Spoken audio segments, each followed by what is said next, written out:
Hello दोस्तों, आप सभी का स्वागत है तेज सिविल सर्विस में। और आज हम लोग अंग्रेज मराठा युद्धों के बारे में पढ़ेंगे, जिसमें हम आज अंग्रेज मराठा के प्रथम युद्ध के बारे में जानकारी प्राप्त करेंगे। मेरा नाम है शांतनु और मैं इस वीडियो को अब तक लेकर आया हूं। चलिए वीडियो को शुरू करते हैं।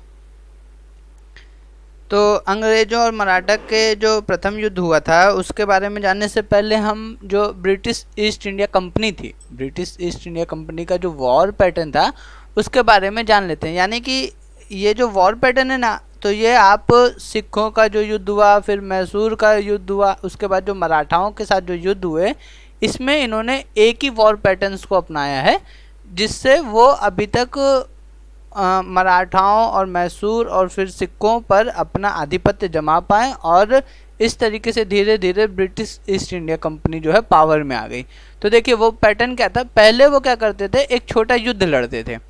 एक छोटा युद्ध उनके साथ लड़ते थे जिनको ये अपने कब्जे में, जिन राजाओं को या जिनसे साथ ये अपना प्रभुत्व स्थापित करना चाहते हैं, उनके साथ ये जो है एक छोटा युद्ध लड़ते थे।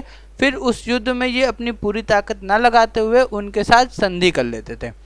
इस संधि में ये क्या करते थे कि हमेशा उस नियमों को रखते थे जिसमें इनको ज़्यादा प्रॉफिट हो। जैसे वहाँ से आप आधा राज्य ले लेते थे, या फिर ये अधिकतर कोशिश करते थे कि उस युद्ध में होने वाले खर्चों की भरपाई के तौर पे वे कुछ रुपए उन राजाओं से ले लेते थे। जैसे आप मैसूर के युद्ध में भी देखोगे, फिर आप अभी मराठा युद्ध में भी जो संधियां हुई उनमें भी देखोगे कि ये कई बार ये कोशिश करते हैं कि अगर उनको कुछ नहीं मिल रहा तो वो उसके बदले में अपने युद्ध में होने वाले खर्चों के तौर पे रुपए को ले लेते थे। फिर उसके बाद ये अपनी पूरी ताकत के साथ अपने दुश्मन पर हमला करते थे और उससे ये क्या करते थे, उस लड़ाई को जीतते थे। और इसके बाद उस राज्य पर ब्रिटिश ईस्ट इंडिया कंपनी का अपना आधिपत्य हो जाता था। ये वॉर पैटर्न आपको जो है मैसूर के युद्ध में भी मिलेगा, सिखों में भी मिलेगा और ये आपको मराठाओं में भी मिलेगा। तो चलिए अब हम मराठा के प्रथम युद्ध की तरफ चलते हैं।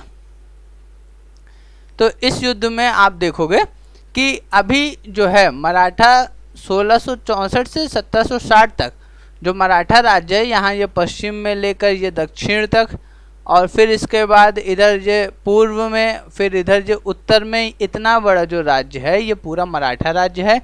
इसमें राजपूत भी हैं, सिंधिया भी हैं और फिर गोखले भी हैं। ऐसे ही जो है यहाँ पे जो मैसूर राज्य है वो भी इनके ही अधीन है। पर इसके बाद धीरे धीरे क्या होता है, मैसूर राज्य इनसे अलग हो जाता है।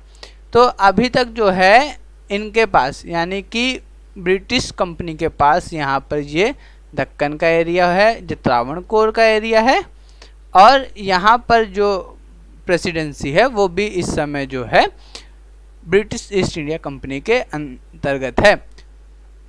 एंग्लो मराठा का जो प्रथम वॉर था वो मैसूर के द्वितीय वॉर के दौरान ही हुआ था। यानी कि एक ही टाइम पे दो जगह वॉर हो रही थी। मैसूर, ये जो एरिया है ये मैसूर का एरिया है, यहाँ पर जब लड़ाई हो रही थी उसी समय जो है अंग्रेज एंग्लो मराठा वॉर भी हो रहे थे। यानी अंग्रेज जो है मराठाओं के साथ भी लड़ाई लड़ रहे थे। ठीक, इस समय जब तक लड़ाई शुरू नहीं हुई थी तब तक अंग्रेजों के लिए सेंट्रल इंडिया पर जो है कब्जा करना बहुत कठिन काम था, क्योंकि यहाँ पर जो है मराठा एक बहुत बड़े स्वामित्व के साथ थे। इनकी प्रभुत्व शक्ति बहुत ज़्यादा थी। कहा जाता है कि अंग्रेजों और मराठाओं के संघर्ष की जो बैकग्राउंड था वो जो है पानीपत के तृतीय युद्ध के बाद ही बनने लगा था। तो वैसे तो और भी बहुत सारे रीज़न थे, तो चलिए हम उन कुछ रीजन्स पे भी नज़र डाल लेते हैं कि सन 1772 में जब माधवराव की मृत्यु हो गई, कभी 1772 में, ठीक है, 1772 में माधवराव की मृत्यु हो गई, तो उसका जो छोटा भाई था नारायण राव, उसको जो है सत्ता में लाया गया और उसको वहाँ का पेशवा बना दिया गया। पेशवा बनने के बाद रघुनाथ राव जो उसका चाचा था उसने 1773 में उसको मरवा दिया। ठीक है, तो अब जो है नारायण राव मर गए। नारायण राव मर गए किसके द्वारा? रघुनाथ राव के द्वारा। रघुनाथ राव जो है बालाजी प्रथम का बेटा था, जो कि बाजीराव का जो है भाई था।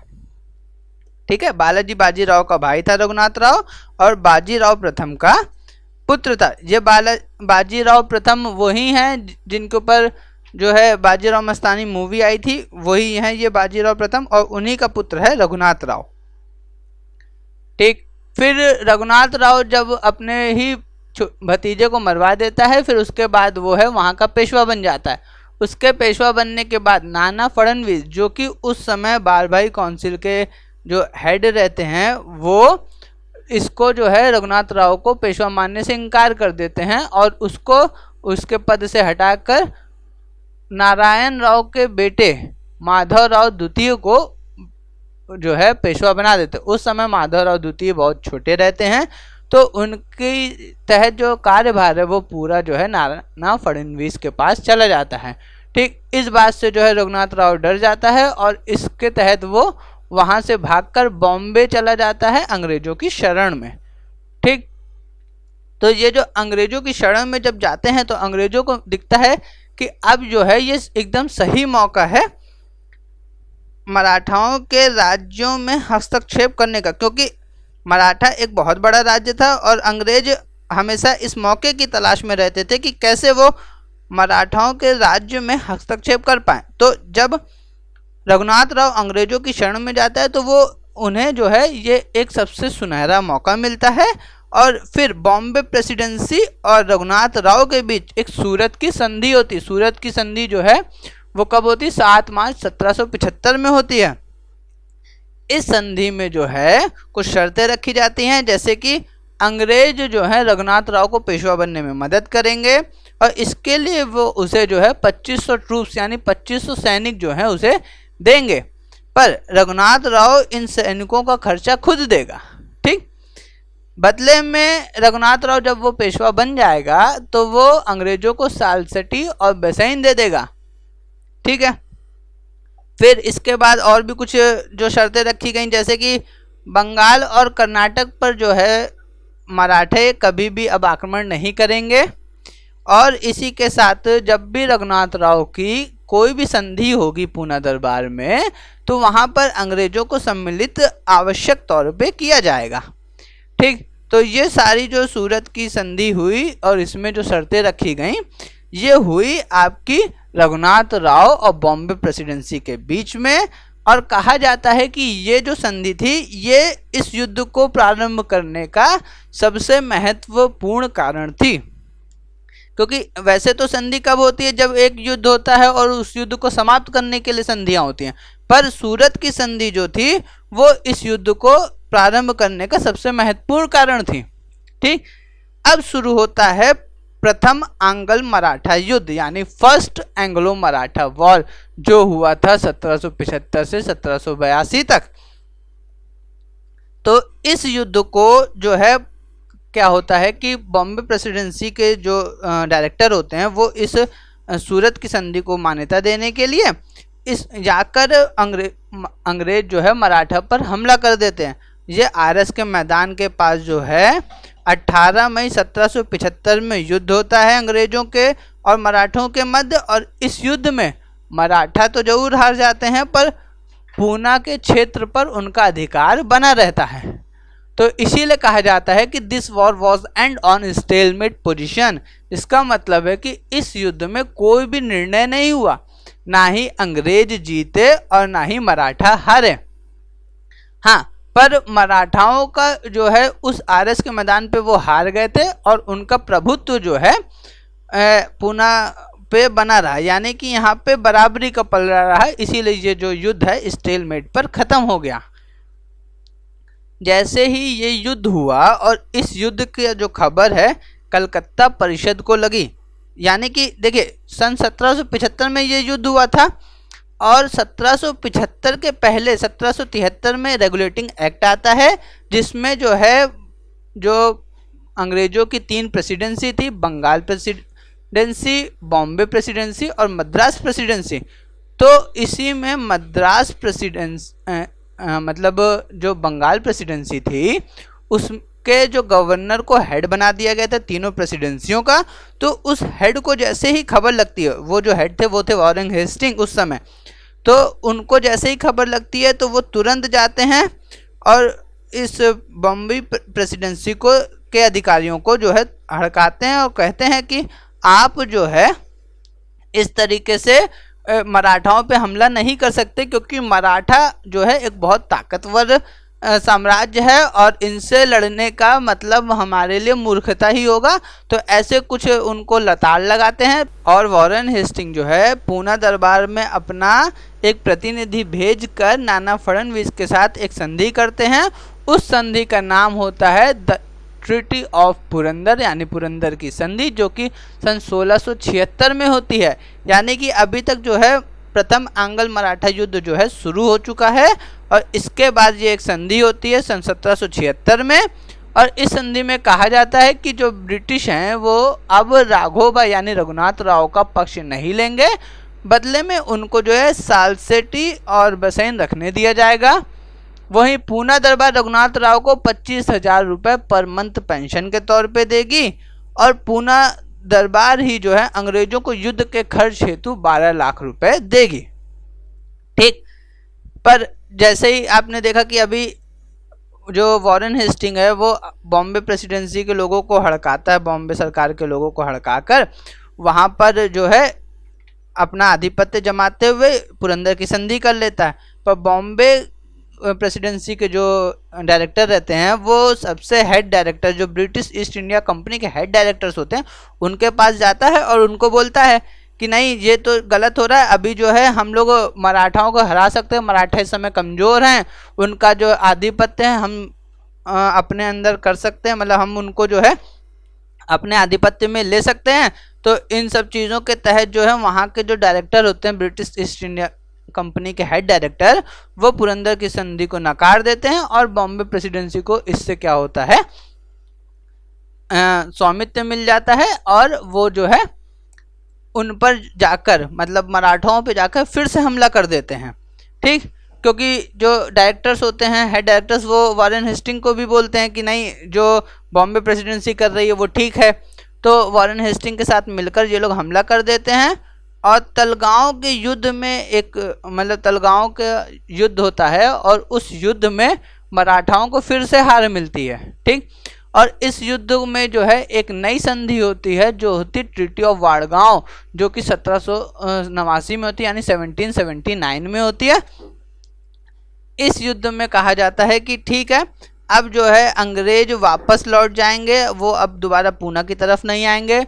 वहीं इसको जो है कहा जाता है कि ब्रिटिश जो है अब राघोबा का पक्ष लेना भी छोड़ देंगे और सारी जो जीती हुई प्रदेश टेरिटरीज थी वो मराठाओं को वापस दे दी जाती है। कहा जाता है कि ये जो ट्रीटी थी वो इतनी ज़्यादा ह्यूमिलेटिंग थी ब्रिटिश गवर्नमेंट के लिए, यानी कि इतनी ज़्यादा अपमानजनक थी कि इस ट्रीटी के बाद, वाड़गांव की ट्रीटी के बाद, वॉरेन हेस्टिंग ने खुद कहा था कि मैं इस ट्रीटी को नहीं मानूंगा और मैं अंग्रेज़ों जो, मतलब अंग्रेज जो हैं वो मराठाओं के साथ युद्ध को जारी रखेंगे। इसी के तहत वॉरेन हेस्टिंग ने अपने दो मतलब प्रसिद्ध और भरोसेमंद जो है सैनिकों की टुकड़ियां भेजी और मराठाओं के साथ युद्ध जारी रखने के लिए उन्हें अलग अलग दिशाओं में भेज दिया। इसी के तहत जो है सिपरी में सिंधिया को जो है अंग्रेज़ों ने हराया और उसके साथ सिंधिया के साथ इन्होंने सालबाई की संधि की। सालबाई की संधि जो है 1782 ईस्वी में हुई। 1782 ईस्वी में इस संधि में कुछ शर्तें रखी गई और ये जो संधि थी ये अंग्रेज़ों और मराठाओं के प्रथम युद्ध के समापन की संधि थी। इस संधि के बाद जो है युद्ध समाप्त हो गया। तो चलिए हम कुछ इसकी शर्तों को देख लेते हैं पहले। कि ऐसा हुआ कि पहले बोला गया कि रघुनाथ राव जो है वो पेंशन ऑफ कर दिया जाएगा और अब जो है ब्रिटिश गवर्नमेंट यानी ब्रिटिश ईस्ट इंडिया कंपनी अब रघुनाथ राव का जो है पक्ष नहीं लेगी। ठीक, सालसेट और बसैन जो है अंग्रेज़ों को दे दिया जाएगा। ठीक, इसके बाद जो भी एरिया, जो मतलब राज्य थे जो पहले अंग्रेज़ों और पहले मराठाओं के पास थे और जो बाद में एक दूसरे के द्वारा जीत लिए गए, वो अब एक दूसरे को वापस कर दिए जाएंगे और रघुनाथ राव को जो है अब पेशवा के क्लेम से हटना होगा। ठीक, तो मतलब रघुनाथ राव का पेशवा का क्लेम भी ख़त्म कर दिया गया, एक दूसरे के जीते हुए राज्य वापस कर दिए गए और वहीं पे रघुनाथ राव को पेंशन ऑफ करके अब जो ब्रिटिश ने उसका पक्ष भी छोड़ दिया। तो इस संधि के बाद ये भी कहा जाता है कि इससे जो है ब्रिटिश को बहुत ज़्यादा तो प्रॉफिट नहीं प्राप्त हुआ, क्योंकि उन्हें साल्सेट और बसेन ही सिर्फ मिला। पर फिर भी कहा जाता है कि ये जो संधि थी ये अंग्रेजी प्रभुसत्ता को एक नया मोड़ देती है भारत के इतिहास में। और इस संधि के बाद भारत के मराठाओं में और ब्रिटिश ईस्ट इंडिया कंपनी में 20 वर्षों तक शांति बनी रही। तो ये था अब तक का पूरा वीडियो, जिसमें हमने मराठाओं के पहले युद्ध के बारे में जाना, कैसे इस युद्ध का शुरुआत हुआ और किस संधि के बाद जो है इस युद्ध का अंत हुआ। ये सारी चीज़ें हमने विस्तार पे देखी। अब हम आपको जो है अगले वीडियो में मिलेंगे, जिसमें हम द्वितीय आंग्ल मराठा युद्ध के बारे में पढ़ेंगे, जो कि 1803 से 1805 के बीच था। प्रथम आंग्ल मराठा युद्ध जो है मैसूर युद्ध के साथ ही लड़ा जा रहा था। तो इन दोनों युद्धों को आप एक साथ लिंकअप करके पढ़ेंगे तो आपको जल्दी से याद हो जाएगा। हाँ, हिस्ट्री को अगर आपको कभी भी सीखना हो तो आप इसको एक कहानी के तौर पे जानकारी प्राप्त करें, और फिर उसके बाद इसमें इवेंट्स और कुछ सन और जो महत्वपूर्ण घटनाएं हैं उनको आपस में जोड़ेंगे, तो ये आपको हमेशा याद रहेगी। सबसे पहले आप इसे एक कहानी के तौर पे समझें कि कैसे क्या हुआ और किस क्रम में हुआ। ठीक, क्रमों को याद रखने के लिए आपको सन को याद करना है, जो कि प्रीलिम्स में आपको फ़ायदा देंगे, और वहीं पे आपको जो कहानी है वो याद इसलिए करनी है क्योंकि वो आपको मेंस में फ़ायदा देगी। अभी तक अगर आपने हमारे चैनल को सब्सक्राइब नहीं किया हो तो आप जरूर से सब्सक्राइब कर लें और लाइक और शेयर करें इस वीडियो को। धन्यवाद।